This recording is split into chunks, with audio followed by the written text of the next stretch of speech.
truth of the matter is that sooner or later as a filmmaker you have to come here to Hollywood. I mean, either to find that you do like it, in which case you embrace it, or it embraces you, or in the alternative that you don't like it and you're determined to make your way in your own country.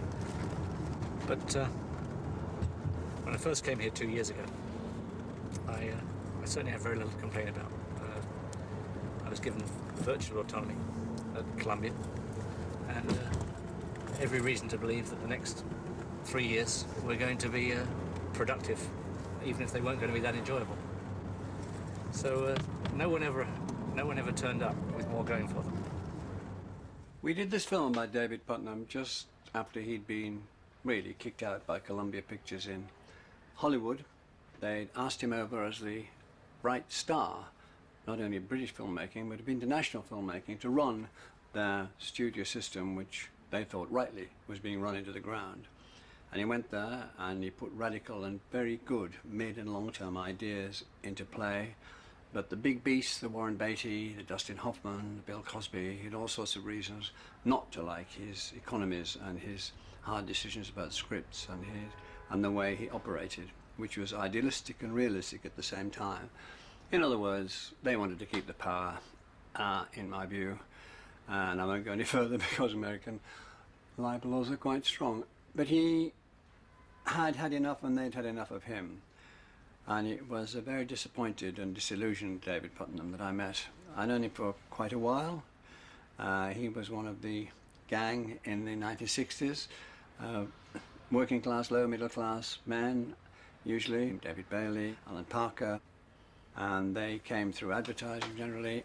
And then they went either directly to films or through television to films and made a huge impact.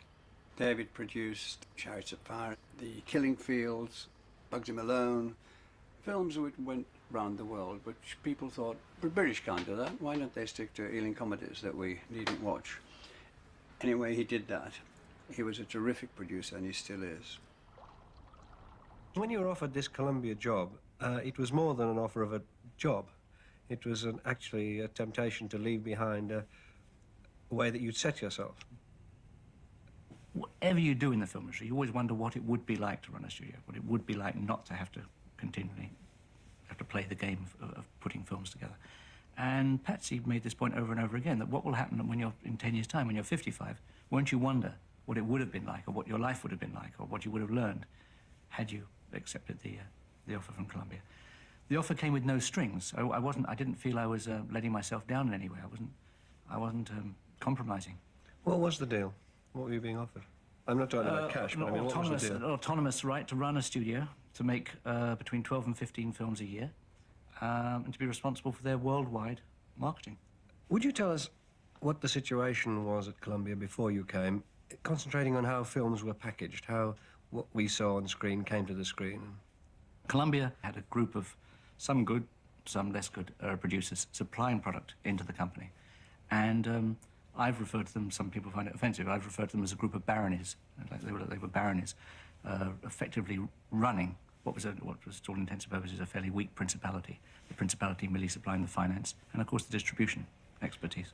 What would be the tendency of these baronies? What characteristic did they have in common? How did they package, and what would their product be like? Varied from baron to baron, but the overall tendency would be that they would have either strong or loose relationships with the major agencies. And the packages would comprise of probably a screenplay written by somebody who was represented by an agent, who would then initially show that screenplay to the directors that the agent represented, and probably some fairly specific suggestions as to major casting. So the producer then inherited these elements and got on with the ugly job of physically putting the film together. What are the disadvantages? The disadvantage is you don't grow any esprit or talent, really, within the studio itself. So you get into a self-perpetuating situation whereby, because the studio isn't actually responsible for the work it generates, it doesn't attract the best of the talent, and therefore, because it doesn't attract the best of the talent, it sooner or later isn't even able to be responsible for the work it generates. And so you had this cycle of weak management with relatively weak employees accepting a subsidiary role in the way of things. What did you find, and what did you determine to change in specific? It was a company that had no belief in itself. I'd been through, I think, 4 managements in very rapid succession. And very sad place. I mean, the corridors were silent. Everyone worked behind closed doors. It was very odd. I remember writing, I was on my own the first couple of months. I wrote home to Patsy. I remember saying that here was a creative enterprise which didn't seem either creative nor enterprising. There were a lot of things I desperately underestimated. I underestimated the kind of opposition that the sort of policies I wanted to pursue would gain from what you could term the Hollywood establishment. I also think I seriously underestimated the potency of what I felt was the creative groundswell to do better work. I mean, like you, I spend my life talking to people, writers, actors, actresses, directors, who constantly say, I would love to do better work. I just don't get the scripts, or I don't get the opportunity, or one thing or another. Now, I believe that absolutely as a matter of fact, because I also knew it would have been my situation as a producer. What I hadn't realized was the fear factor that operates here in Hollywood, and the manner in which, whilst people will say those things privately, when it really comes to being public about it, they're under enormous pressure not, to hide. And I think I walked into a pretty good straight right there. I mean, I thought that there was a constituency out there that could be addressed and encouraged. Inside Hollywood itself? Within Hollywood itself. Yeah. And although I think it does exist, I'm as sure today as I was the day I arrived that it exists, I hopelessly underestimated the manner in which they were fearful. When Puttnam first arrived at Columbia, he was horrified at how few films were underway. Roxanne and La Bamba were in production, but he urgently needed to find new product. He turned to old friends, Ridley Scott's Someone to Watch Over Me, John Boorman's Hope and Glory, and Bill Forsyth's Housekeeping were all picked up from other studios. The thing that interests me, I'd like to talk further about, interests me most, is how you built up the core of people who are going to become the creative cluster, if you like. I found, to my very pleasant surprise, that the people at the studio were very good once you really started to talk to them, certainly the bulk of them. And so, interestingly, the core of, as it were, Columbia Mark II under me was very much the remainder of the company that I took over.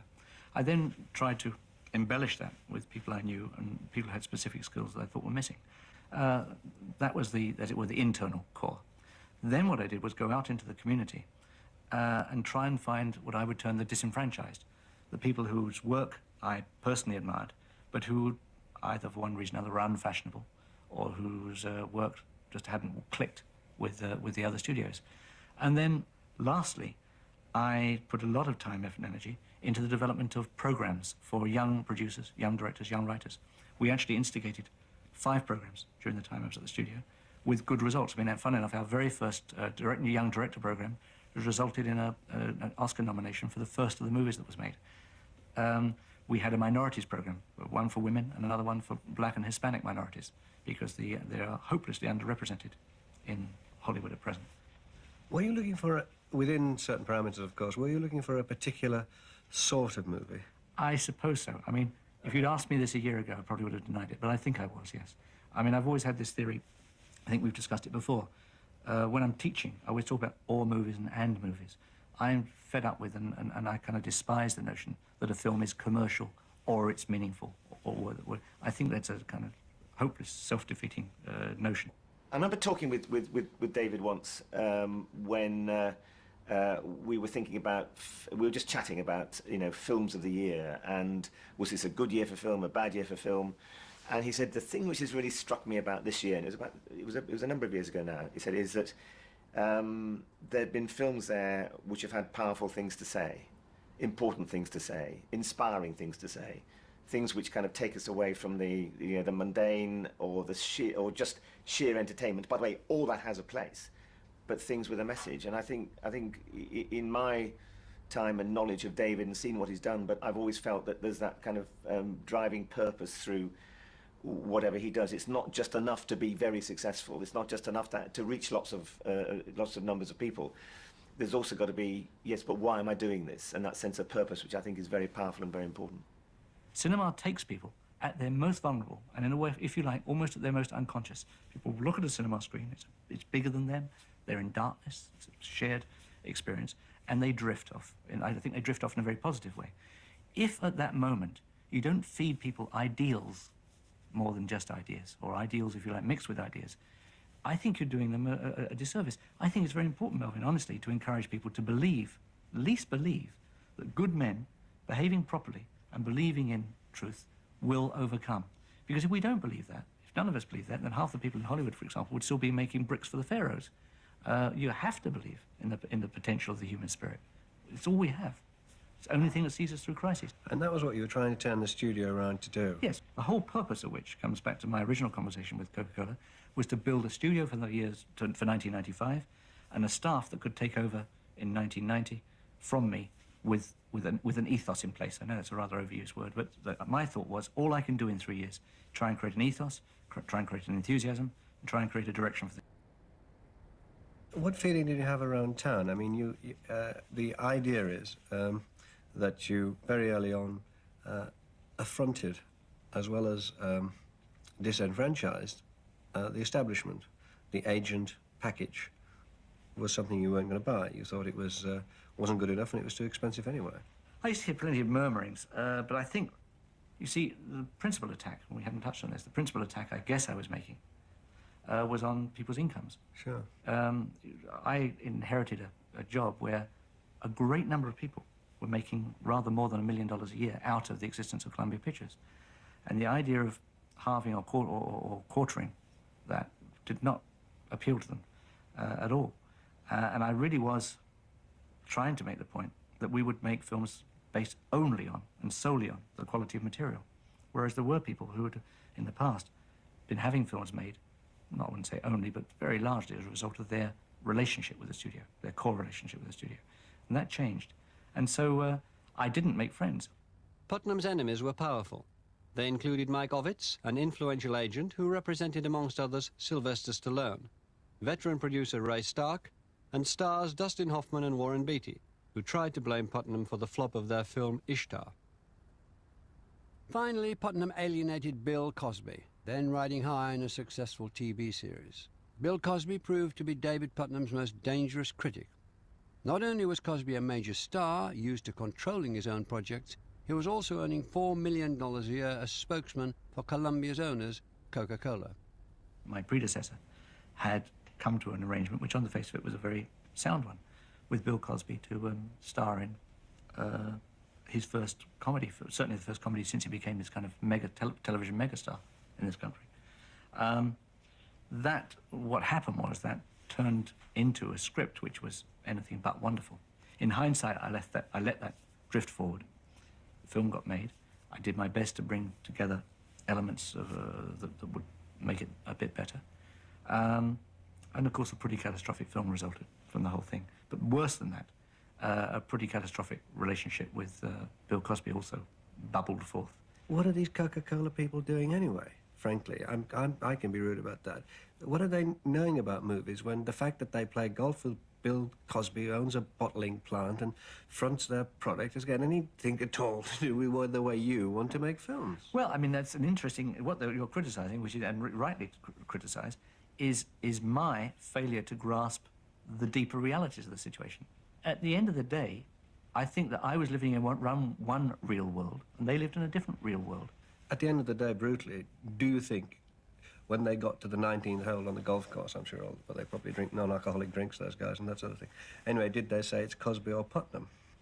It may well have come to that, but by that time it wasn't just Cosby or Puttnam, it was Cosby and probably 6 or 7 other people and Puttnam. What do you think's left of your reforms at Columbia? In essence, I think exactly nothing. They chose a management team, and they've gone back to exactly the corporate style that was one of the options I put to them in the first place, which is the old baronial style, and in some respects even the old barons. Last summer, David Puttnam returned to England and his house in Wiltshire to revitalise his company Enigma Films, and once again to make England a production base for his ambitions. Well, what I tried to do is pull together the elements that I had working with me at Columbia, both the people who came with me and 1 or 2 of the people that I brought together during the time I was there, and have set out to create a fund for us, specifically for us, as it were, not something like an on-demand fund of $50 million, a revolving fund, to make films, Enigma films, films produced by me, essentially, without having the hassle of each time you want to make a movie, going out and needing to raise the money for that movie. So this is a sum of money that's been put up for a group of films over the next 4 years. I see myself, rightly or wrongly, as an international film producer, and the type of subject matter that interests me is a subject matter that should appeal across the board to in depth in other countries. And I really want to be able to deal in metaphor. I want to deal at a scale that allows those films to be successful in other countries. Britain's been starved of capital for that more ambitious level of production. We are always being told there's a great pool of creative talent here. There are enormous resources compared with other countries, even compared with America. And yet the film industry hasn't fired. We haven't got the film industry, the culture that we have demands or points us to having. Why is that? If there is this great pool, A, is it really there, or do we only like to think it's there? And if it is there, why hasn't it done more? I had a conversation with the films minister recently, and he actually, in many ways, asked the same question. Is there not his sense was there's a poverty of ambition?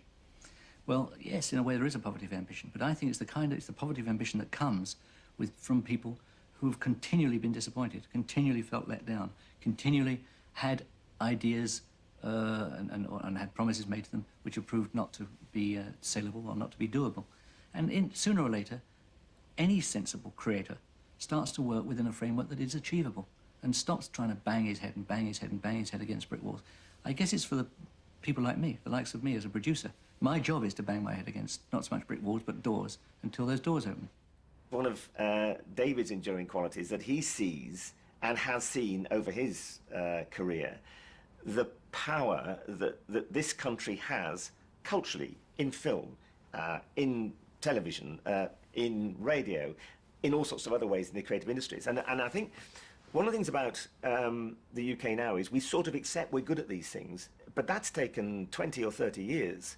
I mean, when I started off working in the BBC, we didn't think of ourselves as being a great creative power in that sort of ways, but we are. And I think David has led that in a way, and probably by going to Hollywood, spending a very brief time there and then coming back. But what he's done internationally, I think, has also helped to strengthen that sense that we should have of ourselves as being a very, very creative country with lots to offer the world. I mean, do you think that the values, the cultural identity of this country is very strong, or do you think it's being threatened? Do you think it's being eroded? What's your view of it? I think it's strong. I mean, when you come back, you get a very pleasant surprise into for example, the plurality of output in television. You know, I think one forgets that we still do make documentaries. Not many other countries make documentaries at all. The documentary form is almost non-existent in the United States, for example. We make documentaries. We deal in relative long-form news, so you can get news broadcasts which actually deal in a subject for up to 20 minutes in case of Newsnight. We do still do plays, good plays for television. So I think the breadth is encouraging. We have our share of soaps and we have our share of game shows, but they don't dominate. Now, most other places in the world, most particularly the United States, they do dominate. Soap operas and game shows absolutely dominate. And those other items which I mentioned, which are now part of our mix, become pearls among the, really pearls among the swine. They are quite special. And so I do think there's a danger that we're on the trailing edge, if you like, of good television. And it doesn't need much of a nudge or a push to turn it into what I would term bad television, what other people would call market force television. I do worry. It worries me a great deal. And the nature of the debate I've come back to, and its stridency, and the seeming desire for change at all costs, is worrying. Been with him in the Lords, House of Lords now for, 16 years, something like that. And he's remarkable in the way he opposes a particular bill about communications, and I worked with him on that, and he gets his teeth into it, he gets all the evidence, he challenges it, he works away at it, he delivers on it, and he's much admired for his consistency and for this vision he has of there being a better society, not driven by commercialism only, although money's got to be there, but driven by an idea of what's best for people. And he sticks to that in everything he does. And the more I see him, the more I like him, the more I admire him. Anyway, back to films. He's a great film producer. As we speak now, he's off trying to put together another big film coming out of retirement, one last shot, and We'll see if he does it. I hope he does. I hope he does.